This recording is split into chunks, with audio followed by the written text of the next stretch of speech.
სასჯელის სახით გათავისუფლდეს ქვემო ბეთლემის მაცხოვრის შობის სახელობის ტაძრის წინამძღვრის მოვალეობიდან და გამწესდეს მღვდელმსახურად ყოვლადწმინდა სამების საპატრიარქო ლავრაში. საპატრიარქომ არქიმანდრიტ დოროთესთან დაკავშირებით ეპარქიული დასკვნა გამოაქვეყნა. საეპარქიო კომისიის დღევანდელ სხდომას არქიმანდრიტი არ დაესწრო, რადგან მისი მოთხოვნა ჟურნალისტების დასწრებასთან დაკავშირებით არ დააკმაყოფილეს. ნინო დათაშვილმა საპატიმრო დატოვა, მასწავლებელმა მხარდაჭერისთვის ყველას მადლობა გადაუხადა. ჯანმრთელობის მძიმე მდგომარეობიდან გამომდინარე მან მედიასთან სხვა კომენტარი ვერ გააკეთა. დათაშვილი 5,000 ლარიანი გირაოს სანაცვლოდ მას შემდეგ გაათავისუფლეს, რაც ადვოკატებმა თქვეს, რომ ციხეში შესაძლოა ფატალური შედეგი დამდგარიყო.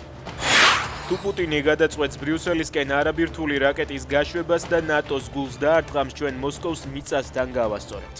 აცხადებს ბელგიის თავდაცვის მინისტრი თეო ფრანკენი, ამბობს, რომ დასავლეთის ქვეყნებმა თავის დაშინება არ უნდა დაუშვან.